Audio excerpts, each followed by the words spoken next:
పడిపోయిందండి. నాకు అసలు బ్రతకాలని కూడా అనిపించట్లేదు. అయ్యో సత్యనారాయణ గారు, చాలా మీ ఇంట్లో జరిగినటువంటి అనర్థాలు. అమ్మగారు చనిపోయి 2 నెలలు అయింది. ఒక విధమైనటువంటి అనొచ్చో అనకూడదు లేదు కానీ ఒక రాజకీయ పోరాటం మొదలైంది మీ ఇంట్లో. ఏం జరుగుతుంది అసలు, మీరేం చెప్పాలనుకుంటున్నారు? అదే డాడీకి అనాథాశ్రమంలో వేసేద్దామని చూస్తుంది అనమాట వదిన. టైం ఉందా, ఎమర్జెన్సీకి వేసేస్తుందా? నాన్న మంచిగా ఉన్నారా? మీ నాన్న మంచిగా ఉన్నాడు నీకు తెలీదా? ఈ మధ్యన ఇదిగా చూస్తున్నావు. మీ నాన్న ఫోన్ లేదా? ఫోన్ చేసి మాట్లాడుకో.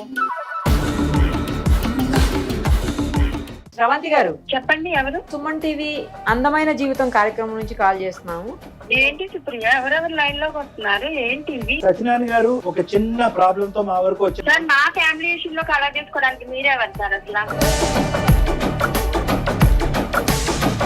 నాకేం పని పాట లేక ఇక్కడ మీ కుటుంబంలో దూరటం కాదు. మాకు కూడా పని పట్టలేక మేము ఉన్నాం కదా సార్. మాకు చాలా పనులు ఉంటాయి కదా.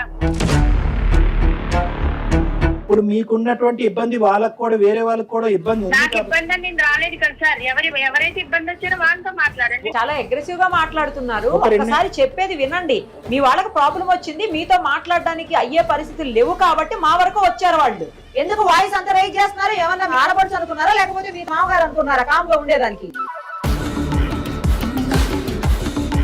మామగారిని తండ్రి లెక్క చూస్తేనే ఆయన ఇప్పుడు మీ వరకు వచ్చారు. తండ్రిని అయితే ఇలాగే తీసుకుపోయి ఓల్డ్ ఏజ్ హోమ్ లో పడేస్తావా? దీని వల్ల నా భర్త ఆట తప్పితే అనారోగ్యం వచ్చి చనిపోయేటప్పుడు నేను నా పిల్లడు అనాథలైపోయాం. అదెవరికి తెలుసు? నా మనవని నేను చూడకుండా ఉండలేదు సార్. నీ మనవన్ని నువ్వు చూడకుండా ఉండలేదు. టీవీ షో దాకా వెళ్ళకూడదు. నువ్వు నాతో మాట్లాడాలి. నా తల్లిదండ్రులు ఉన్నారు, పెద్దల్లో పెట్టుకోవాలి. నువ్వు టీవీ షో దాకా వెళ్ళి నా సంసారాన్ని వీధిలో పెట్టడానికి నీకెవరికి రాదు.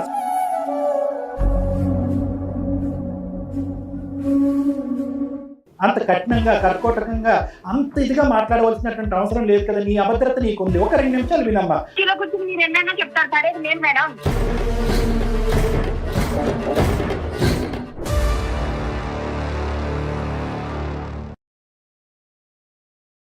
అందమైన జీవితం కార్యక్రమానికి స్వాగతం. ప్రస్తుతం మనతో పాటు ఉన్నారు ప్రముఖ సైకియాట్రిస్ట్ డాక్టర్ కళ్యాణ్ చక్రవర్తి గారు. నమస్తే. నమస్తే మేడం. డాక్టర్ గారు, ఈరోజు ఒక ట్రయాంగిల్ ఫ్యామిలీ స్టోరీ. ఫ్యామిలీలోనే ముగ్గురు వ్యక్తుల మధ్యన జరిగే అదేంటనేది ఇప్పుడు మీకు మాట్లాడితే పూర్తిగా అర్థమవుతుంది. తర్వాత మీరు సొల్యూషన్ చెప్తారు. Sure madam. మాట్లాడదామా? తప్పకుండా. సత్యనారాయణ గారి అమ్మాయి, అలాగే కోడలు, కూతురు కోడలు అన్నమాట. ఓకే. మొత్తం ముగ్గురు మధ్యన ఇది. హలో, నమస్తే అండి. సత్యనారాయణ గారేనా మాట్లాడేది? అవునండి, ఎవరు మాట్లాడేది? నేను నిరుపమ, సుమన్ టీవీ అందమైన జీవితం కార్యక్రమం నుంచి కాల్ చేస్తున్నానండి. నమస్తే మేడం, బాగున్నారా? బాగున్నాండి, మీరు బాగున్నారా? మాకు మెయిల్ చేశారు కదా, ఏంటండి ప్రాబ్లము? మనతో పాటు డాక్టర్ కళ్యాణ్ చక్రవర్తి గారు కూడా ఉన్నారు. అసలు ఏంటి అనేది మీరు చెబితే దానికి సొల్యూషన్ అనేది సారు నేను కలిసి ఆలోచించి చేస్తామండి. సరేనా? నమస్కారం డాక్టర్ గారు. నమస్తే అండి, చెప్పండి సార్. మా ఇంట్లో కూతురు ఉంది, మా కోడలు ఉంది. అయితే లాస్ట్ ఇయర్ మా భార్య కూడా చనిపోయిందండి. అయ్యో. మా అబ్బాయి కూడా రీసెంట్ గా చనిపోయారు. అబ్బో, అదేంటి సార్? మా కూతురు కూడా మా ఇంట్లోనే ఉంటుంది. అల్లుడు గారు కూడా చనిపోయారండి. అంటే మీ అమ్మాయికి పెళ్లి అవ్వలేదండి? పెళ్ళైంది, ఒక పాప ఉంది. అల్లుడు గారు చనిపోయారు. సో తను కూడా మా ఇంట్లోనే ఉంటుంది. ఏమిటండి మీరు చెప్పేది? మీ భార్య లేదు, మీ అల్లుడు లేడు, మీ కొడుకు లేడు? అవునండి. ఇదేం దురదృష్టం అండి. నాకు ఒక మనోడు ఉన్నాడండి. ఎవరు? కూతురు ద్వారా మనోడా? మా అబ్బాయి కొడుకు. మీ అబ్బాయి కొడుకు. మా అబ్బాయిని నా మనోళ్ళని చూసుకొని సంతోషంగా ఉంటున్నాము. కానీ మీ అబ్బాయి పెద్ద, మీ అమ్మాయి పెద్ద అండి? మా అబ్బాయి పెద్ద. సో మీ అబ్బాయికి ఒక కొడుకు, తర్వాత మీ అమ్మాయికి ఒక పాప, అమ్మాయి. పాప ఉంది. So okay. తను అక్కడ వాళ్ళ అత్తగారి ఇంట్లో ఉండలేక నా దగ్గరనే ఉంటుంది. నేను రిటైర్డ్. నాకు వచ్చిన పెన్షన్ తోని నడుస్తుంది. కాకపోతే ఇప్పుడు మా అబ్బాయి పనిచేసేవాడు కూడా లేడు. కొంచెం ఇబ్బంది అవుతుంది. మా కొడుకు ఉన్నన్ని రోజులు బాగానే ఉన్నారు, అంతా కలిసే ఉన్నారు. మా కొడుకు కూడా జరిగిపోయేసరికి కొంచెం ఇబ్బంది అవుతుంది. మా కోడలకు ఇష్టం లేదు. ఏంటి ఆవిడకి ఏంటండి అంత ఇష్టత మీ కోడలకి? అంటే ఇప్పుడు కొంచెం ఇబ్బంది అవుతుంది కదా ఇంట్లో. నన్ను ఎక్కడన్నా ఓల్డ్ ఏజ్ హోమ్ లో జాయిన్ చేయించాలి. మా కోడలికి నా కూతురు ఇంట్లో ఉండడం కూడా ఇష్టం లేదండి. ఓకే, మీరు వద్దు, ఆవిడ వద్దు, కూతురు కూడా వద్దు, రైట్. ఇల్లు సొంతం ఇల్లేనేమో సార్? మీ సొంత ఇల్లా సార్ ఇది? అవునండి. నా కూతురు ఏంటంటే నాకు నా భార్య కూడా లేదు కదా, నన్ను చూసుకుంటూ అంటుంది ఇక్కడే ఉండి. అన్ని కోడలు చూసుకోలేదు కదండి. నా కూతురు అయితే నన్ను అర్థం చేసుకుంటూ ఇక్కడే ఉంటా అంటుంది. మరి మీ సొంత ఇల్లు కదా, మీ కోడలే బయటికి వెళ్ళి ఎక్కడన్నా ఉండొచ్చేమో మరి. అంటే మన ఇంటికి వచ్చిన ఆడబిడ్డనైతాను, నా కొడుకు లేడు అంతే. అతి మంచితనం. మనస్సు madam, at the end of the day ఇతనికి మనస్సు ఉంది, అందరినీ కలుపుకొని పోవాలి అని చెప్పి కూతురు ఎక్కడో ఉండలేకపోతుంది అత్తగారి ఇంట్లో అని తెచ్చిపెట్టుకున్నారు. ఇప్పుడు అతని బాధ 2-3 నెలల క్రితం సొంత భార్య చనిపోయింది అనేటటువంటి అర్థం పర్థం లేనటువంటి ఆలోచన కూడా ఆమెకు లేదనుకున్న కోడలకి. తను నన్ను ఇంట్లో నుంచి ఎక్కడికన్నా ఓల్డ్ ఏజ్ హోమ్ లో జాయిన్ చేయాలని మాట్లాడుకుంటుంటే విన్నాను అంతే. మీరు విన్నారు? ఓకే, మీకు డైరెక్ట్ గా అయితే ఆవిడ చెప్పలేదు? చెప్పలేదు, కానీ తను వేరే వాళ్ళతో మాట్లాడుతుంటే విన్నాను. అది నాకు చాలా బాధ అవుతుంది. ఇలాగా మా మామగారిని ఇంట్లోంచి బయట పెడితే కనుక బాగుంటుంది అనే వివరణ ఎవరికి ఇస్తున్నారు ఆవిడ? ఫోన్ లో మాట్లాడుతున్నారు వాళ్ళ ఇంట్లో వాళ్ళతో. మీరు ఏమన్నా తర్వాత ఆవిడని అడిగారా? ఏంటమ్మా నేను ఇలా విన్నాను, ఏంటి నీ మనసులో ఏముంది అన్నది ఏమన్నా అడిగారా? లేదంటే అడిగితే బాగుండదు. కూతురు నాతోనే ఉండి నన్ను జాగ్రత్తగా చూసుకోవాలని నా కూతురు కోరిక. నాకు మనవరాలతో హ్యాపీగా ఉండాలని ఉంది. కానీ నా కోడలకు నా కూతురుకు పడట్లేదు. నా కోడలికి ఇష్టం లేదు నా కూతురు ఇంట్లో ఉండడం. కానీ మీ అమ్మాయికి ఏమన్నా వేరే సంబంధాలు లాంటివి ఏమన్నా చూడటం అలాంటిది ఏమన్నా ఒక ప్రయత్నం చేశారా? ఫస్ట్ చేసిన సంబంధమే ఇలా అయిపోయింది. పాప కూడా ఉంది, ఇంకొక ఆలోచన లేదు మళ్ళీ పెళ్లి చేసుకోను. అంతవరకు అర్థమైంది సత్యనారాయణ గారు. ఇంకొక పాయింట్ అడుగుతానండి, మీ కోడలి యొక్క మెయిన్ ముఖ్య ఉద్దేశం ఏంటి? అంటే మీరు ఎవరు ఉండకూడదు ఇంట్లో అనే దానికి ముఖ్య ఉద్దేశం ఏంటి? ఆర్థిక పరమైన సమస్యలా, లేదంటే ఈగో క్లాషెసా, లేదంటే మొత్తం అందరూ కూడా, అంటే మీ భార్య చనిపోయి మీరు భర్త చనిపోయి కూతురు ఒక సైడు, కోడలు ఒక సైడు, వీళ్ళందరూ ఒక స్థాయి డిప్రెషన్ లో ఉండటం వల్ల, ఆలోచన శైలి అనేటువంటిది మందగించడం వల్ల, తెలిసి తెలియక కొట్లాట్ల ఆర్థిక సమస్యలా, ఇమోషనల్ ప్రాబ్లమ్సా? చనిపోయాక కోడలు మారిపోయిందండి సార్. నాకు ఆరోగ్యం సహకరించట్లేదు, ఆర్థికంగా ఆరోగ్యం బాగాలేదు సార్. అవునండి, నాకు అసలు బ్రతకాలని కూడా అనిపించట్లేదు. అయ్యో సత్యనారాయణ గారు, చాలా మీ ఇంట్లో జరిగినటువంటి అనర్థాలు, ఇంతకు మించినటువంటి అనర్థాలు ఏమీ లేదు. ఒకే ఇంట్లో అందరూ ఏం చెప్పాలని నాకు అర్థం కావట్లేదు. ఎవరు లేకుండా ఎలా బ్రతకాలి, ముగ్గురు కలిసి ఎలా బ్రతకాలి, ఎవరు ఎక్కడ బ్రతకాలి, ఇలాంటి 1,00,000 ప్రశ్నలు ఆల్రెడీ ముగ్గురు చనిపోవటం వల్ల ఏర్పడిన తర్వాత 4వ వ్యక్తిగా మీరు కూడా నేను బ్రతకాలని లేదని చెప్పి మీ వయసుని ఒక్కసారి గుర్తు చేసుకోండి, మీ అనుభవాలను ఒక్కసారి గుర్తు చేసుకోండి. మీరు ఎన్నో సాధక బాధకాలు ఎన్నో చూసారు. అఫ్కోర్స్ కొడుకు అల్లుడు పోవటము, ఇంకో పక్క నుంచి భార్య పోగొట్టడం అనేటటువంటి మించినటువంటి సమస్య మనిషికి ఎవరికి రాదు. కానీ ఇన్ని సమస్యల్ని ఎదురీదినటువంటి మీరు ఈరోజు ఎంత ఈ విధంగా మీ కోడలు మాట్లాడినా కూడా మీరు ఒక పెద్ద దిగ్గా నిలబడాలి. ఎందుకంటే కనుక ఇక్కడ ఎఫెక్ట్ అయ్యేటటువంటిది కేవలం మీ కోడలు, మీరు, తర్వాత మీ కూతురు కాదు. ఆ పసి ప్రాణాలు ఏవైతే ఉన్నాయో, ఎవరైతే కనుక మీరు ఎలాగైతే కనుక తండ్రి రూపాన్ని మీ మనవడిలో చూసుకుంటున్నాడో, బహుశా మీ మనవడు కూడా మిమ్మల్ని తండ్రి రూపాన్ని మిమ్మల్ని చూస్తున్నాడేమో. అదేవిధంగా ఆ బిడ్డ కూడా, ఎవరు మీ కూతురు బిడ్డ కూడా మిమ్మల్ని తండ్రి రూపాన్ని చూస్తుందేమో. సో ఆ పసి ప్రాణాల గురించి అయినా కూడా కొద్దిగా మీరు ధైర్యాన్ని తెంచుకుని ఈ సమస్యకి మేము పరిష్కారం చూపెడతాం, నేను నిరుపమ మేడం, కొద్దిగా ఓదార్చుకుని మాకు సహకరిస్తే కనుక మీ కూతురుతో ఒకసారి మాట్లాడదాం. ఫస్ట్ మీ కూతురుతో మాట్లాడదాం, అవసరం ఉంటే కనుక కోడలతో కూడా మనం ఫోన్ కలపడానికి ప్రయత్నం చేద్దాం. కలపండి, మీ అమ్మాయికి ఫోన్ కలపండి సత్యనారాయణ గారు. ఓకే సార్, కలుపుతున్నాను. అమ్మాయి పేరేంటండి? మీ కూతురు పేరు? సుప్రియ అండి, మా కూతురు పేరు. మీ అమ్మాయి పేరు సుప్రియ. సంతోషం, కలపండి. The person you are speaking with has put your call on hold. కలిసిందండి.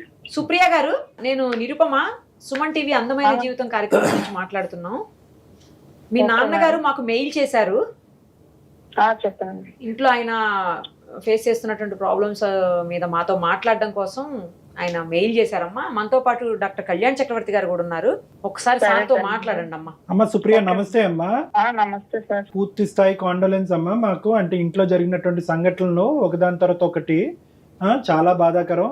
అంటే మేము చాలా సందర్భాల్లో ఇలాంటి కేసెస్ చేసాం, కానీ ఎక్కడో చనిపోవటం, ఏదో జరగటం అనేది చాలా సందర్భాల్లో చూసాం. కానీ ఒకదాని వెంట ఒక క్యూలో ఒకే ఫ్యామిలీలో ఉండేటటువంటి చిన్న వయసు ఉండేటటువంటి 2 అబ్బాయిలు, మీ బ్రదర్ అవనియండి, మీ వారు అవనియండి, లేదంటే పెద్ద వయసు ఉన్నటువంటి మీ అమ్మగారు అవనండి, ఆవిడ కూడా ఎంత పెద్ద వయసు ఉంటుందిలేండి. అందరూ ఒకరి తర్వాత ఒకరు చనిపోవటం అనేది చాలా బాధాకరం.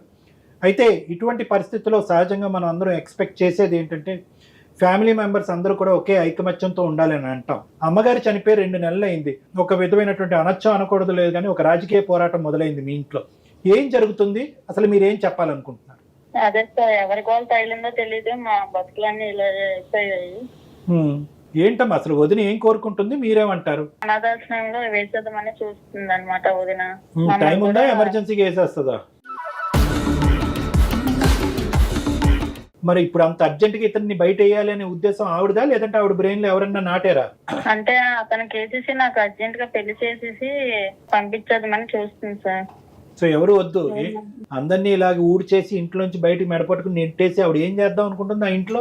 ఆస్తుల గురించి పంపించేద్దామని చూస్తుంది సార్. ఆస్తులు అన్ని. అదేనా కారణం? అదే సార్. మీ అన్నయ్య ఉండగా మీ వదిన ఎప్పుడైనా గానీ మీతో గానీ నాన్నగారితో గానీ ఇంకో విధంగా ప్రవర్తించిందా? అప్పుడు అన్యోన్యంగా మీ ఇద్దరు హ్యాపీగానే ఉండేవారా? బానే ఉండేవాళ్ళం సార్. అప్పుడు బానే. సో ఇదంతా బ్రదర్ చనిపోవటం, బ్రదర్ తర్వాత అమ్మ చనిపోవటం, తర్వాత ఈవిడికి ఏదో ఒక స్వార్థం అనేటటువంటి పురుగు బ్రెయిన్ లో కూర్చోవటం, ఆశ, కోరిక, ఇంకేమంటే అవి. దానివల్ల ఏంటంటే నిన్ను ఒక డైరెక్షన్ లో, మీ నాన్నగారిని ఒక డైరెక్షన్ లో పంపిద్దామని డిసైడ్ అయింది, అంతేనా? అవును సార్. సో ఇప్పుడు మీరేమంటారమ్మా, మీరేం చెప్పాలనుకుంటున్నారు? దాన్ని బట్టి మీ వదిన గారితో ఒకసారి ఫోన్ లో మాట్లాడదాం, ఆవిడ ఉద్దేశం ఏంటో తెలుస్తుంది. మీరేం చెప్పాలనుకుంటున్నారు? అందరం కలిసి ఉండాలనే నా కోరిక సార్. లేకపోతే వదిలేస్తే నేను చూసుకుంటాను మా డాడీని. నేను కూడా జాబ్ చేస్తున్నాను. నువ్వు జాబ్ చేస్తున్నావు ఇప్పుడు? రీసెంట్ గానే జాయిన్ అయ్యాను. ఓకే, రీసెంట్ గా జాయిన్ అయ్యాను. సరే, ఇంకొక ప్రశ్న అడుగుతానమ్మా, అంటే ఇలాగ మాట్లాడచ్చో లేదో నాకు తెలీదు. ఒకప్పుడు నాన్నగారిని ఇంట్లో ఉంచుకోవాలి అని అనుకుంటే, అంటే వాళ్ళ మామగారిని ఇంట్లో ఉంచుకోవాలి అని అనుకుంటే సుప్రియ ఇంట్లో ఉండకూడదు అనే కండిషన్ మీ వదిన గారు పెడితే కనుక, నువ్వు ఉద్యోగం చేసుకుంటున్నావు కాబట్టి నీ కూతురుతో పాటు నువ్వు ఎక్కడన్నా దగ్గరలోనే ఎక్కడన్నా వెళ్ళి ఉండటానికి అవకాశం ఉందా? నాన్నగారికి మేము సముదాయించుకుంటాం, ఎందుకంటే అతను కూతురు కోడలు ఒకే చాటు ఉండి పెట్టుకోవటం అనేది కూడా కొంతవరకు మంచిది కాదు. అశాంతి ఉంటుంది, ప్రశాంతత ఉండదు. మా వదినతో అంటే మరి మేము వెళ్ళిపోయే ముందు మరి మా డాడీని అయితే ఇప్పటి వరకు చూసుకునేది కాదు. నేనే ఇంకా ఉన్నప్పుడే చూసుకోలేదు, లేనప్పుడు నేను వెళ్ళిపోతే ఇంకెలా చూస్తా చెప్పండి సార్. అది పాయింట్. అందరం కలిసి ఉండాలి, లేకపోతే సపరేట్ అయిపోతే ఇల్లు మొత్తం మా నాన్న అందరికీ పంచేలా చూడమని. సో మీరు చెప్పేది ఏంటంటే వీలైనంత వరకు కలిసి ఉండటం అనేది మీరు ఇష్టపడుతున్నారు, ఎందుకంటే కనుక మీరు బయటకు వెళ్తే కనుక మీ వదిన గారు మీ నాన్నగారిని ఏ పద్ధతిలో చూస్తారనేది అనుమానం మీకు ఉంది కాబట్టి అది నెంబర్ 1. నెంబర్ 2 ఏంటంటే ఒకప్పుడు విడిపోయి ఎవరి దిక్కున వాళ్ళు వెళ్ళేటట్టు అయితే కనుక ఒక ఛాలెంజ్ అయితే కనుక మీ వదిన గారి మీద మమ్మల్ని సంధించమంటారు. ఏంటంటే కనుక నాన్నగారి కష్టార్జితం అందరికీ సమపాలల్లో పంచివ్వాలని. అవును సార్. రైట్ అమ్మ, ఇదంతా బాగానే ఉంది వినటానికి. నేను ఒకటైతే మీకు చెప్తున్నా, వీలైనంత వరకు కుటుంబాన్ని అందరినీ కలిపేటటువంటి ప్రయత్నమే చేద్దాం. ఓకే, వదిన ఒక్కసారి అర్థం చేసుకోండి, ఆలోచించుకోండి. ఎవరికి వాళ్ళు ఒక భాగస్వామిని పోగొట్టుకున్నారు మీ ఇంట్లో. మీరు మీ భర్త, ఆవిడ భర్త, మీ నాన్నగారు ఏమో వచ్చి వాళ్ళు. సో అందరూ కూడా ఒక విధమైనటువంటి ఒక డిప్రెషన్ అనే మానసిక వేదనతో ఉన్నారు అనేది నా బలమైన అభిప్రాయం. ఈ మాత్రం ఎవరికైనా అర్థం అవుతుంది. ఎందుకంటే ఒక డెత్ని రిజాల్వ్ అయ్యి బయటపడటమే చాలా కష్టం. 3 డెత్లు చూడాలి అంటే కనుక అది ఎవరికైనా జీర్ణించుకోలేనటువంటి అంశం. ఇటువంటి సందర్భంలో మనం ఎవరికైనా ఏమని చెప్తామంటే కనుక పెద్ద పెద్ద నిర్ణయాలు తీసుకోకండి. ఇమోషన్స్తో తీసుకునేటటువంటి నిర్ణయాల వల్ల జీవితాంతం తర్జన భర్జనకు లోనవుతారు, చాలా భావోద్రేకాలకి బాధలకి లోనవుతారు. మన తర్వాత జనరేషన్ కూడా ఒక ఛాలెంజ్లో నెట్టినటువంటి వాళ్ళు అవుతారు, ప్రత్యేకంగా మీ అమ్మాయి కానీ మీ యొక్క వదిన గారి కొడుకు కానీ. కాబట్టి ఫస్ట్ మీకు కానీ మీ నాన్నగారికి కానీ చెప్పేది ఏంటంటే ఇమోషనల్గా కామ్ డౌన్ అవ్వండి ఫస్ట్ అనేది మీకు, మీ నాన్నగారికి, మీ వదిన గారికి కూడా సర్ది చెప్పేటటువంటి ప్రయత్నం నా వంతుగా నేను ప్రయత్నం చేస్తాను. ఇమోషనల్గా సెటిల్ అయిన తర్వాత ఆలోచన అనేది పెంపొందించబడుతుంది. ఈ డిప్రెషన్లో ఎవరికి సరైనటువంటి సమపాలల్లో ఉండేటటువంటి ఆలోచించగలిగేటువంటి ఆలోచనలు ఉండవు. ఎందుకంటే నేను ఎందుకు ఈ మాట అంటున్నాను అంటే, వదిన గారితో మాట్లాడక ముందే చాలా కాలం, ఎన్నో సంవత్సరాల పాటు ప్రయాణం ఆ ఇంట్లో సాఫీగా జరిగింది. ఏం గొడవలు లేవు, అత్త కోడళ్ళు గొడవలు, లేదంటే మామగారు కోడళ్ళు గొడవలు, లేదంటే వాళ్ళిద్దరూ వర్సెస్ వీళ్ళిద్దరు గొడవలు, ఇవేమీ లేవు. ఒక మనిషి లేనప్పుడు సడన్ గా ఈ ఆలోచనలు ఎందుకు వచ్చినాయి అమ్మాయికి? సరేనమ్మా, ఒక పని చేద్దాము, మీ వదిన గారికి ఒకసారి ఫోన్ కలపండి అమ్మా, మన ముగ్గురం కలిపి మాట్లాడుకుందాం, మనందరం కలిపి. రైట్, మీ వదిన గారి పేరు? రైట్, కలపండి అమ్మా. The person you are speaking with has put your call on hold. Hello వదినా చెప్పు. నాన్న మంచిగా ఉన్నారా? మీ నాన్న మంచిగా ఉన్నాడు నీకు తెలీదా? ఏమో కదా, ఈ మధ్యన ఇదిగా చూసినావు కదా అందరు. నేను నువ్వు నా ఇంట్లోనే ఉంటా, మీ నాన్న దగ్గరే ఉంటా. మా నాన్న మంచిగా ఉన్నాడని నన్ను అడుగుతావేంటి? మన గురించి అడిగింది. మీ నాన్న ఫోన్ లేదా? ఫోన్ చేసి మాట్లాడుకో. నాకెందుకు ఫోన్ చేసిన? టోన్ మనకి వినిపించడం గురించి. స్రవంతి గారు చెప్పండి, ఎవరు? నేను నిరుపమ, సుమన్ టీవీ అందమైన జీవితం కార్యక్రమం నుంచి కాల్ చేస్తున్నాము. నేను అలాగే మనతో పాటు డాక్టర్ కళ్యాణ్ చక్రవర్తి సార్ కూడా ఉన్నారు. ఏంటి సుప్రియ, ఎవరెవరు లైన్ లోకి వస్తున్నారు? ఏంటి ఇవి? ఏంటి లైన్ లోకి ఎవరెవరు వస్తున్నారు అడుగు నచ్చలేదు. అమ్మా స్రవంతి గారు నమస్తే అమ్మా. డాక్టర్ కళ్యాణ్ చక్రవర్తి, మిమ్మల్ని ఇబ్బంది పెట్టినందుకు క్షమించండి. తప్పని పరిస్థితిలోకి ఎంటర్ అవ్వాల్సి వచ్చింది. సత్యనారాయణ గారు, సుప్రియ గారు ఒక చిన్న ప్రాబ్లంతో మా వరకు వచ్చారు. ముందు సత్యనారాయణ గారు వచ్చారు. అంటే ఏంటంటే కనుక సార్, నాకు ఈ వయసులో చాలా బాధాకరం. అంటే ఆఫ్ కోర్స్ మా ఫ్యామిలీ ఇష్యూలో కలర్ చేసుకోవడానికి మీరేవారు? నేను ఎవరన్నది వాళ్ళు మీరు చేస్తారండి. అమ్మా ఒక్క నిమిషం అమ్మా, నేను ఎవరన్నా చెప్తాను. నాకేం పని పాట లేక ఇక్కడ మీ కుటుంబంలో దూరటం కాదు. మాకు కూడా పని పాట లేక మేము ఉన్నాం కదా సార్, మాకు చాలా పనులు ఉంటాయి కదా. అవునమ్మా, కరెక్టేనమ్మా. ఇప్పుడు మీకున్నటువంటి ఇబ్బంది వాళ్ళకు కూడా, వేరే వాళ్ళకి కూడా ఇబ్బంది ఉంది. నాకు ఇబ్బంది అని నేను రాలేదు కదా సార్. ఎవరైతే ఇబ్బంది వచ్చారో వాళ్ళతో మాట్లాడండి, నాతో మీరేం మాట్లాడారు? కానీ వాళ్ళకి కలిగేటటువంటి ఇబ్బంది మీ వల్ల కూడా జరుగుతుంది అనేటటువంటి ఉద్దేశంతో. నా వల్ల ఇబ్బంది అయితే వాళ్ళు నాతో మాట్లాడాలి. అమ్మా ఆర్గ్యుమెంట్ కి పోతే ఆర్గ్యుమెంట్ పోవచ్చు. ఒక్క 2 నిమిషాలు. చాలా అగ్రెసివ్ గా మాట్లాడుతున్నారు. ఒకసారి చెప్పేది వినండి. మీ వాళ్ళకి ప్రాబ్లం వచ్చింది, మీతో మాట్లాడడానికి అయ్యే పరిస్థితులు లేవు కాబట్టి మా వరకు వచ్చారు వాళ్ళు. మీరు డాక్టర్ గారికి రెస్పెక్ట్ ఇచ్చి మాట్లాడండి. ఫస్ట్ ఆఫ్ ఆల్ మాట్లాడతారు, మీరు ఏం మాట్లాడతారో విన్న తర్వాత కదా మీకు అర్థమవుతుంది. ఎందుకు వాయిస్ అంత రైజ్ చేస్తున్నారు? ఏమన్నా మీ ఆడపడుచు అనుకున్నారా, లేకపోతే మీ తండ్రి, మీ మామగారు అనుకున్నారా కామ్ గా ఉండేదానికి? మామగారిని తండ్రి లెక్క చూస్తేనే ఆయన ఇప్పుడు మీ వరకు వచ్చారు. మీ తండ్రిని అయితే ఇలాగే తీసుకుపోయి ఓల్డ్ ఏజ్ హోమ్ లో పడేస్తావా? ఓల్డ్ ఏజ్ హోమ్ లో తండ్రి కన్నా ఎక్కువగా చూసిన ఓల్డ్ ఏజ్ హోమ్ లో పెట్టానంటే నా బాధ్యత. నా భర్త ఉన్నప్పుడు నా కుటుంబాన్ని, అంటే వీళ్ళ వల్లే నా భర్త ఆటతో అనారోగ్యం వచ్చి చనిపోయేది. వీళ్ళని పెంచి వీళ్ళని పోషించడం వల్లే నా కుటుంబం, నేను నా పిల్లడు అనాథలైపోయాం. అదెవరికి తెలుసు? సరే అమ్మా, అదేనమ్మా మీ పరిస్థితి ఏంటో కూడా మాట్లాడటం గురించి కొద్దిగా కామ్ డౌన్ అవ్వండి ప్లీజ్. ఇదేం పబ్లిక్ వ్యవహారం ఏమీ కాదమ్మా. మేము వినండి అమ్మా వినండి. స్రవంతి గారు వినండి, 2 నిమిషాలు ఓపిక తెచ్చుకుని వినండి అమ్మా. ఇది అందరికి సంబంధించినటువంటి సమస్య. ఎవరో ఒకరు కంప్లైంట్ చేశారు కాబట్టి మిమ్మల్ని నిలదీయటానికో, మిమ్మల్ని గర్జించడానికో, మిమ్మల్ని అవమానించడానికో మేమేం మీకు కాలు కలపలేదు. పరిష్కార మార్గం వాళ్ళ మీ ముగ్గురు మధ్యన తేలకపోవడం ఒక సలహా గురించి చేశారు. మీ మీద ఏం కంప్లైంట్ పెట్టలేదు, ఎఫ్ఐఆర్ ఎవరు పెట్టలేదు. మేము అడిగేటటువంటిది ఏంటంటే, వాళ్ళు ఇబ్బంది పడుతున్నారు. సో మీ మీద ఏమి వాళ్ళు కంప్లైంట్ చేయటం వల్ల మీ మీద ఏమీ మేము అరిచేసో తిట్టేసో నిలదీసేటటువంటి ఉద్దేశం లేదమ్మా. మీ బాధ, ఈ మధ్య కాలంలోనే భర్తను పోగొట్టుకున్నటువంటి మీ బాధ పంచుకోవటానికి మేము మీకు ఫోన్ కలిపాం. మీరు ఎంత బాధలో ఉన్నారు అనేటటువంటిది ఒక మానవతా దృక్పథంతో ఆలోచించే మాకు అర్థమవుతుంది. దయచేసి శాంతించండి, ఒక 2 నిమిషాలు కోఆపరేట్ చేయండి. ఇది నా విన్నపం ప్లీజ్. చెప్పండి సార్. అమ్మా మంచి మాట అమ్మా. ఇప్పుడు వాళ్ళే మీ మామగారు ఏమన్నారు అంటే, సార్ స్రవంతితో ఇప్పటికొచ్చి మాకు ఎటువంటి సమస్య లేదు, అద్భుతమైనటువంటి బంగారం లాంటి కోడలు, మా అబ్బాయి ఉన్నంతకాలం మాకు ఎటువంటి ఇబ్బంది లేదు. ఈ మధ్యకాలంలో దురదృష్టకరమైనటువంటి సంఘటనలు ఒకదాని తర్వాత ఒకటి, ముందు మా అల్లుడి చనిపోవటం, మా ఆడపిల్ల ఇక్కడ రావటం, మా అబ్బాయి చనిపోవటం, ఇలా రకరకాలు అయ్యేటప్పటికి మా ఎవరు మానసిక పరిస్థితులు బాగాలేదు, మాకెవరు అందరూ కన్ఫ్యూజన్లో ఉన్నాం, ముందు వెనక ఆలోచించకుండా మాట్లాడేసుకుంటున్నాం. ఇటువంటి పరిస్థితుల్లో నేను ఒక వినకూడనటువంటి మాట నా కోడలు ఎవరితోనో మాట్లాడటం విన్నాను. తండ్రి మా మామగారిని ఎక్కడన్నా బయట పెడితే బాగుండు కదా అనేటటువంటి, ఓల్డ్ ఏజ్ హోమ్ లో పెడితే బాగుండు కదా అనేటటువంటి మాట విన్నాను. అక్కడికి వెళ్ళి ఉండటం అనేది నాకు ఎటువంటి అభ్యంతరం లేదు. కానీ ఇటువంటి బాధల్లో, ఇటువంటి అన్యాయంగా భగవంతుడు మాకు చేసినటువంటి ఈ అన్యాయంలో మేము బ్రతికి బట్టకట్టాలి. ఇంకొంతకాలం శ్రేయస్ జీవితం నేను ఎంతకాలం బతుకుతానో నాకు తెలీదు. బ్రతికినంతకాలం నా మనవణ్ణి, నా మనవరాల్ని అందరినీ ఒకే ఇంట్లో చూసుకోవాలనేటటువంటి నా ఆఖరి కోరిక తీర్చండి డాక్టర్ గారు అని చెప్పి విన్నవించుకున్నారు.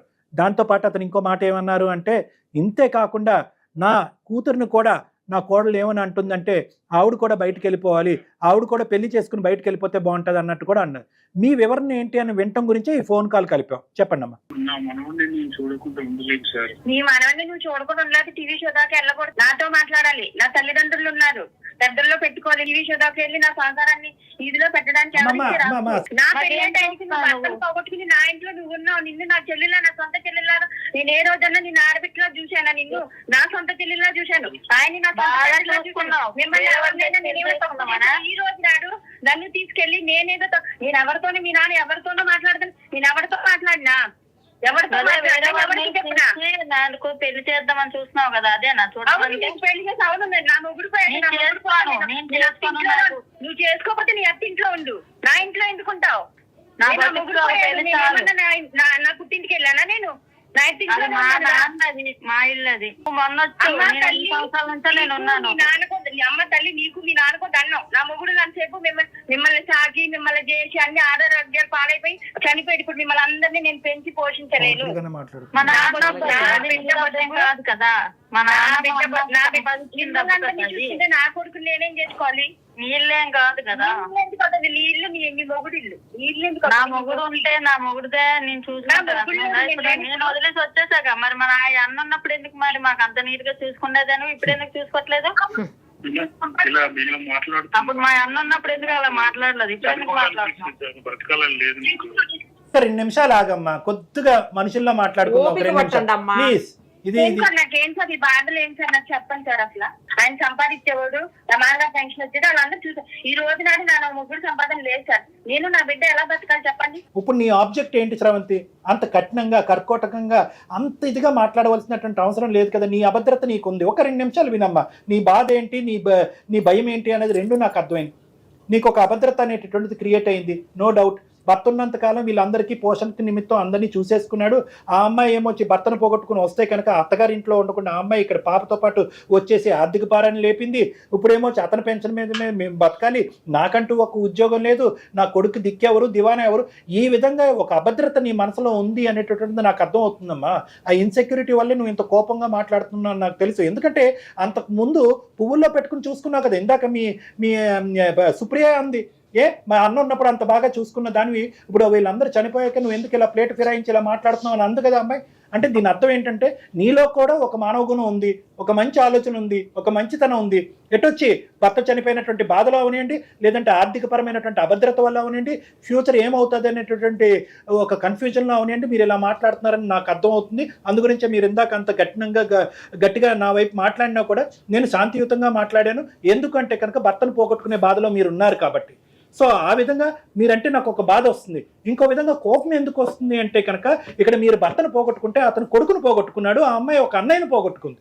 మన ఆ యాంగిల్ కూడా మనం ఆలోచించాలి కదమ్మా శ్రవంతి. ఆ పెద్ద ఆయనకి ఇంకా భార్య, కొడుకు, అందరికి మేడం, గురు అందరికి మేడం. అంటే ఈమె కంటే ఇంకెక్కువ కదా సార్. అదే అందరికీ ఏ విధంగా ఇలా క్యాలిక్యులేటెడ్ పర్మిటేషన్స్ అండ్ కాంబినేషన్స్ పోతే కనుక నీకు ఒక బాధ, వాళ్ళకి 2 బాధలు, అతనికి 3 బాధలు, అందరికీ కలిపి 4 బాధలు, ఇలా అందరికీ బాధలు ఉన్నాయి. అందరూ బాధలోనే ఉన్నారు. అయితే వాళ్ళ తల్లిదండ్రులు చూసుకుంటారు సార్. నాకు ఎవరున్నారు? మా తండ్రి తప్ప ఇంకా నాకు ఎవరున్నారు చెప్పండి సార్. మా తల్లిదండ్రులు చూసుకుంటే నేనేం నా తల్లిదండ్రుల మీద పడి నేను చెందుతున్నా. నీ మొగుడింటికి వెళ్ళి నేను నిన్నేమనట్లా. నువ్వు చుట్టూ నీ కూతురికి నీకు పెట్టి పోషించాలంటే నా వల్ల అవ్వదు. అమ్మమ్మ శ్రవంతి, మళ్ళీ ఆ పాయింట్కి వెళ్ళకమ్మా దయచేసి. నువ్వు కొద్దిగా మానవత్వం మాట్లాడు, నెమ్మదిగా మాట్లాడు, మర్యాదపూర్వకంగా మాట్లాడు. అందరూ మానసిక వేదనలోని బాధలోనే ఉన్నారు. ఒక్కసారి ఆలోచించండి సార్. మీరు నా బాధ కూడా వినండి సార్. చెప్పండి అమ్మా, నేను వినటానికే కదా మీకు చేసింది సార్. ఆమె ఏమన్నా నా తల్లిదండ్రులు ఉన్నారంటే నేను తల్లిదండ్రులు తప్పు మాట్లాడండి. అది తల్లిదండ్రుల దగ్గర నేను లేను సార్. ఎన్ని కష్టాలున్నా మీరేమో వచ్చి మీ అత్తమామల దగ్గర ఉండలేక మీరు వచ్చారు, ఆ అమ్మాయి ఏమో వచ్చి ఎక్కడికి పోలేక ఆ అమ్మాయి ఇక్కడ ఉంది. ఎవరు అవసరాలు కొద్దిగా ఆ బాధలో అందరూ ఇక్కడ ఉన్నారు. మీ ముగ్గురు ఇక్కడ ఆడుకులను చూస్తేనే కదా సార్ ఏదైనా జరుగుతుంది. ఏం తక్కువ చేసినా పెళ్లి చేసి పంపించేస్తాను అన్నాను కదా. అర్థం కాదు, మ్యారేజ్ వద్దన్నాను కదా నేను. అమ్మా శ్రవంతి, అమ్మ తల్లి నీకు నా జీవితానికి ఒక పెళ్లి చాలు, ఒక బతుకు ఆల్రెడీ పోయింది నాది చాలు. ఇంకెందుకు ఎన్నిసార్లు చేసుకోమంటావు? అసలు ఈ సంభాషణ చాలా చండాలంగా ఉంది. ఆవిడ ఎప్పుడు పెళ్లి చేసుకోవాలో డిసైడ్ చేసేది నువ్వెవరమ్మా శ్రవంతి? నువ్వు చేసుకుంటావా వేరే పెళ్లి సార్, ఒక్క మాట సార్, ఒక్క మాట ఓకే, నీకు నువ్వు చెప్పాల్సిన అవసరం లేదు. ఆమె ఎప్పుడు పెళ్లి చేసుకోవాలని అంటున్నారు. ఓకే సార్, కరెక్ట్ పాయింట్ మీరు మాట్లాడారు. ఓకే, నా వెర్షన్ వినండి సార్. ఇప్పుడు ఓకే, మరి ఇప్పుడు నేనెందుకు చూడాలి? ఆమె ఎప్పుడు పెళ్లి చేసుకోవాలో చెప్పలేనప్పుడు నేనెందుకు చూడాలి? ఏంటమ్మా నేనెందుకు చూడాలి? నాకు అంత రైట్స్ లేనప్పుడు నేనెందుకు ఆమె నా ఇంట్లో పెట్టుకుని నేనెందుకు చూడాలి? అమ్మా నాకు అర్థం కావట్లేదమ్మా, నువ్వేం చూస్తున్నావమ్మా? అమ్మాయిని పెన్షన్ వచ్చేది మీ మామగారికి, ఇల్లు మీ మామగారికి. ఆమె కూతురుని సార్ పెన్షన్ అంటే ఎంత వచ్చేస్తుంది సార్? ఆయన మందులకి ఆయనకే సరిపోదు సార్. అమ్మా ఆవిడ పోషణ నిమిత్తం మీరు ఏమి ఇస్తున్నారు? మీ మామగారు పోషణ నిమిత్తం మీరు ఏమి ఇస్తున్నారు? వాళ్ళ ఇంట్లోనే మీరు ఉంటున్నారు. ఈ ఇల్లు ఎవరిది? నా మొగుడు ఇంట్లో నేను ఉంటున్నాను సార్. నా మామగారు రాసి నా మొగుడిది, నా మొగుడు రాసి నా కొడుకు సార్. నేను ఎవరిది అప్పనంగా నేను తినట్లేదు, అప్పనంగా నేను ఎవరు ఇంకా ఆమె వచ్చి అప్పనంగా నా ఇంట్లో ఉంటాను సార్. పెళ్లి అయిపోయిన ఆడదానికి అత్త మామూలు ఇల్లే కదా సర్వస్వం. శ్రవంతి గారు ఒక మాట వినండి, అది మీ మామగారి కష్టార్జితం, అవునా కాదా ఇల్లు? అవును కదా, లీగల్ గా చెప్పండి మేడం. కష్టార్జితం. నేను అడ్వకేట్ కూడా. ఆయన కష్టార్జితం అయినటువంటి ఇల్లు లేదా ఆస్తి ఆయన కూతురుకు రాసుకోవచ్చు, కొడుకు రాసుకోవచ్చు, మనవాళ్ళకి రాసుకోవచ్చు, మనవరాళ్ళకి రాసుకోవచ్చు. లేదంటే వినండి, మొదట వినండి, వినటం నేర్చుకోండి. ఫస్ట్ మాట్లాడటమే కాదు, వినాలి కూడా. వినండి అమ్మా. మీరు ఎన్నైనా చెప్తారు సరే లేదు మేడం. ఆయన ఎవరికైనా రాసుకోవచ్చు ఆ ఆస్తిని, ఆ అనాథ శరణాలయానికి కూడా రాసుకోవచ్చు. ఆయన ఇష్టం, అది ఆయన స్వార్జితం. అది నీ భర్త సంపాదించిన ఆస్తి కాదు కదా, ఆయన స్వార్జితం కదా అది. లేదంటే తాత ముత్తాతల నుంచి వచ్చిన ఆస్తి కూడా కాదు కదా.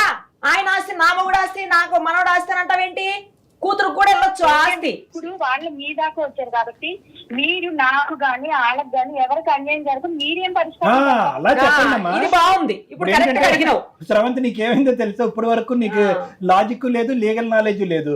కాబట్టి ఏంటంటే వీళ్ళందరినీ బయట పంపించేస్తే కనుక ఆ ఇంట్లో నువ్వు ఉండొచ్చు, లేదంటే వేరే వాళ్ళకి అద్దెకిచ్చి రెంట్ తీసుకోవచ్చు అని అనుకున్నావేమో. కానీ ఒక్కసారి అందు గురించే నోరు జారే ముందు కొద్దిగా ఆలోచించాలి అని అంటున్నావు. అక్కడ ఏమొచ్చి నిరుపమ గారు ఒక అడ్వకేట్, ఆవిడ దగ్గర మొత్తం అంతా లీగల్ నాలెడ్జ్ అంతా ఉంది, మొత్తం లెక్క అంతా ఉంది. ఆవిడ లెక్క గట్టిగా చెప్పేటప్పటికి మేడం ఎవరికి అన్యాయం జరగకుండా అప్పుడు ఏంటంటే నీ భయం ఏంటంటే మీ మామగారు వెళ్ళి ఏదో అనాథాశ్రమంకో మేడం అన్నట్టుగా పక్కింటి కుక్కకో రాసేస్తారని భయం. సో కాబట్టి ఒక్క 2 నిమిషాలమ్మా, అందు గురించే నాకు ఇంత అసభ్యకరంగా అసహ్యంగా నీతో మాట్లాడటం నాకు ఇష్టం లేదు. మీరు ఆల్రెడీ ఒక బాధలో ఉన్నారు, మనుషులను పోగొట్టుకున్నటువంటి ఒక ఇబ్బందికరమైన పరిస్థితుల్లో ముగ్గురు ఉన్నారు. ఒకరికొకరు సానుభూతి చూపెట్టుకుపోయి ఒకరికొకరు ప్రేమ చూపెట్టి ఐకమత్యంతో పోరాడుతూ ఒకరినొకరు ఓదార్చుకుంటూ ముందుకెళ్ళాలి. ఇంకా చిన్న పిల్లలు ఉన్నారు ఇంట్లో, వాళ్ళు ఏమనుకుంటారమ్మా? ఇవేనా మానవుల విలువలు? ఒకరు ఇంత పోరాటం చేసేది మా పిల్లల నా కొడుకు భవిష్యత్తు కోసం. భవిష్యత్తు ఒకటే కాదు, ఆమె కూతురు భవిష్యత్తు కూడా, సుప్రియ గారి కూతురు భవిష్యత్తు కూడా ఇంపార్టెంటే కదమ్మా. ముగ్గురికి న్యాయం చేసేటటువంటి విధంగా మాట్లాడండి అని అన్నారు. మాట్లాడదామా వద్దా? మాట్లాడండి. రైట్. ఎవరి మానసిక పరిస్థితులు బాలేదు, ఎవరి నోటుకొచ్చింది, ఎవరికి ఆలోచనకు వచ్చింది వాళ్ళు మాట్లాడేస్తున్నారు.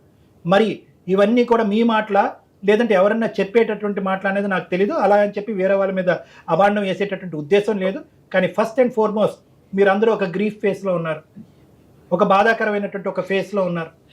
ఎవరి బాధ వాళ్ళదే సొంతం అన్నట్టు అనుకుంటున్నారు, కానీ పక్క వాళ్ళ బాధ గురించి మర్చిపోతున్నారు. మీరవనియండి ఎవరైనా. అందరికీ ఈ గాయం ఇంకా పచ్చిగానే ఉందమ్మా. ఈ గాయం మానాలి అంటే కొంత సమయం పడుతుంది. అది బేసిక్ కాన్సెప్ట్. సైకాట్రిస్టే అక్కర్లేదు, ఎవరన్నా కూడా అదే మాట చెప్తారు. కాస్త సమయాన్ని ఒకరికొకరు ఇచ్చుకునేటటువంటి ప్రయత్నం చేయండి. ఒకరినొకరు ఓదార్చుకోండి, ఒకరిని శాంతియుతంగా ఉండటానికి ట్రై చేయండి. ఒకరికొకరు ఓదార్పునివ్వండి, జాలిని చూపెట్టండి. ఫస్ట్ ప్రధానమైనటువంటిది ఇంపార్టెంట్. ఎంతకాలం సార్ అంటే ఇది బహుశా ఒక 6 నెలలు పట్టచ్చు, సంవత్సరం పట్టచ్చు, ఎంత టైం అన్నా పెట్టండి. మొత్తం అందరూ కూడా, ముగ్గురు కూడా ఈ బాధల్లోంచి, ఇంక్లూడింగ్ మీ పిల్లలు, ఎందుకంటే ఇప్పటికొచ్చి మనం వాళ్ళతో మాట్లాడలేదు. తండ్రిని పోగొట్టుకున్నటువంటి బాధలో ఇటువైపు ఒక అమ్మాయి, ఆ చిన్న చంటోడు ఎంత బాధపడుతున్నారో వాళ్ళు. ఇవన్నీ ఆలోచించకుండా మనం ఈరోజు ఆర్థికపరమైనటువంటి లావాదేవీలు, ఆస్తిపరమైనటువంటి పంపకాలు మాట్లాడుకోవటం అనేటటువంటిది హాస్యాస్పదం. అది వద్దమ్మా. సో నేను ఫస్ట్ ఏమంటున్నానంటే ముగ్గురికి నేను చెప్తున్నా, నిందించుకోదు, నిలదీసుకోవద్దు, అసహించుకోవద్దు. నువ్వు ఇక్కడ రాకుండా ఉండాలి, నువ్వు అత్తింటి దగ్గర ఉండాలి, పుట్టింటి దగ్గర ఉండాలి అనే మాటలు దయచేసి ఒకరి మీద ఒకరు మాటలు సంధించుకోవటం అనేది ఆపేసేయండి. ప్రధానంగా నాన్నగారు, పెద్ద ఆయన యొక్క ఆరోగ్యం చూసుకోండి ప్లీజ్. అతను చచ్చిపోతాననే మాట అంటున్నాడు, అతని ఆరోగ్య పరిస్థితి కూడా బాగాలేదు. ఈ మధ్యకాలంలో 2 నెలల క్రితం వాళ్ళ భార్య చనిపోవడంతో ఈరోజు నేనెందుకు బ్రతుకుండాలి ఈ అన్యాయం అంతా చూస్తూ అనేటటువంటి బాధలో అతను ఉన్నాడు. కాబట్టి కాస్త శాంతింపజేయండి. రెండోది, సుప్రియ ఎలాగో ఉద్యోగం చేసుకుంటుంది శ్రావంతి, నువ్వు కూడా ఒక చిన్న ఉద్యోగ ప్రయత్నం చేసుకో. అతని పెన్షను, సుప్రియ యొక్క ఉద్యోగం, నీ ఉద్యోగం, ముగ్గురు కలగలుపుగా ఎవరి డబ్బులు వాళ్ళ దగ్గర పెట్టుకోండి. అర్థమైందా? ఎవరు కామన్ పూల్లో వేయక్కర్లేదు, ఎవరు ఏం సదుపాయాలు చేసుకోవచ్చు. ఎవరు ఎంత పోషణ నిమిత్తం అంటే ఇంటిలో 10 పోషణ నిమిత్తం ఎంత పర్సెంటేజ్ కాంట్రిబ్యూట్ చేస్తారు అనేటటువంటిది నెక్స్ట్ నా క్లినిక్లో మనం కలిసినప్పుడు ఒక అండర్స్టాండింగ్కి వద్దాం. ఓకే, ఆ కాంట్రిబ్యూషన్ వరకే. ఇప్పుడప్పుడే కూడా ఎవరు కూడా స్రవంతి నీకు ప్రత్యేకంగా చెప్తున్నాను, ఆ అమ్మాయికి పెళ్లి చూపులు చూడాలనే ఉద్దేశంతోనో పెళ్లి చేయాలనేటటువంటి ఉద్దేశం అనేటువంటిది కరెక్ట్ కాదు. ఆ అమ్మాయి ఇప్పటికీ కూడా భర్తను పోగొట్టుకున్న బాధలో ఉన్నప్పుడు పెళ్లి చేయడానికి మీరెవరు, నేనెవరు? ఆ అమ్మాయికి ఆ ఉద్దేశం ఆలోచన వచ్చినప్పుడు ఆ అమ్మాయి పెళ్లి చేసుకోవాలని అనుకుంటే కనుక చేసుకుంటుంది, లేదంటే ఆ బిడ్డను తీసుకుంటూ జీవితాంతం అలా ఉంటుంది. నెంబర్ 1. నెంబర్ 2 ఏంటంటే ఆ అమ్మాయి వెళ్ళి వాళ్ళ అత్తాల ఇంట్లో ఉండేటటువంటి ప్రసక్తి లేదు. అక్కడ పరిస్థితులు బాగాలేక, అక్కడ జ్ఞాపకాలు బాగాలేక ఆ అమ్మాయి పెట్టి బేడ సర్దుకుని ఇక్కడ హ్యాపీగా 2-3 సంవత్సరాలు బట్టి ఇక్కడే ఉంటుంది. ఈరోజు ఆ అమ్మాయిని బయట పొమ్మంటం అనేది చాలా అన్యాయమైనటువంటి అంశం. 3వది, మీ మామగారు అమ్మ అతనికి ఉన్నటువంటి ఏకైక ఆశ ఏంటంటే కొడుకుని పోగొట్టుకున్న బాధని మనవాళ్ళలో చూసుకుంటున్నాడు. అంతకు మించి అతనికి ఆశలు కోరికలు ఏమీ లేవు. మీ ఆస్తి అతను ఎత్తుకుని వెళ్ళిపోదామనే ఉద్దేశం లేదు, దాన్ని ఒక అనాథాశ్రమంకి ఇవ్వాలి అనేటటువంటి ఉద్దేశం కూడా లేదు. అతనికి ఏదో ప్రతిరోజు మీరు పంచపక్ష పరవణాలతో పెట్టాలి అనే ఉద్దేశం కూడా లేదు.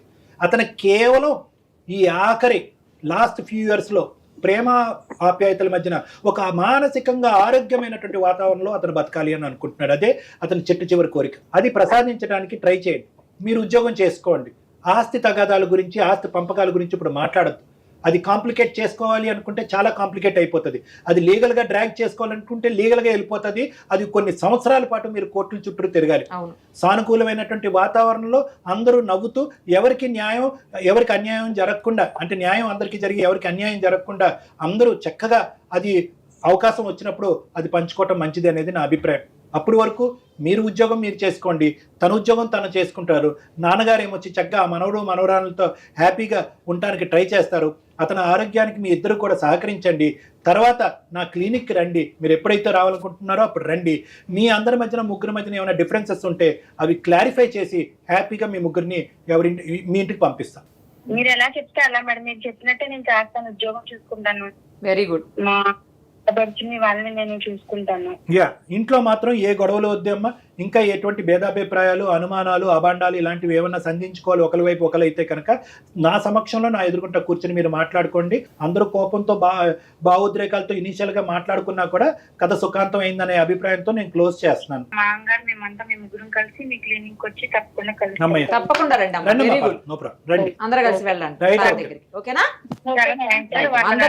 అందరికి థ్యాంక్స్ అమ్మా. రైట్ అండి. Thank you sir. మంచి హ్యాపీ ఎండింగ్ సార్. అమ్మాయి ఏంటి సార్ అంత అగ్రెసివ్ గా అయిపోయింది. నాకు అసలు ఒక్క అంటే నిమిషం అమ్మాయి ఏంటంటే మేడం, వాళ్ళు ఏదో కంప్లైంట్ చేసేసారు, మనం ఆ అమ్మాయి మీద ఏదో యాక్షన్ తీసుకునేటటువంటి మార్గంలోకి వచ్చామని అనుకుని ముందుగానే బయాస్ అయిపోయి ముందుగానే అటాకింగ్ మోడ్ లోకి వెళ్ళిపోయింది అమ్మాయి. ఎప్పుడైతే రియలైజ్ అయ్యి అమ్మో ఆస్తి ఇంకో చిక్కుముడిలో పడుతుంది, ఇది కరెక్ట్ మార్గం కాదు అని అనుకుంది, రియలైజేషన్ వచ్చి కిందకి దిగి అపాలజీ అడిగి ఫోన్లేండి సార్. కరెక్ట్ గా మంచి ఒక హ్యాపీ ఎండింగ్ తీసుకొచ్చారు. ఒకసారి వచ్చిన తర్వాత ఇంకా క్లియర్ చేయండి సార్. తప్పకుండా. Thank you sir. నమస్తే.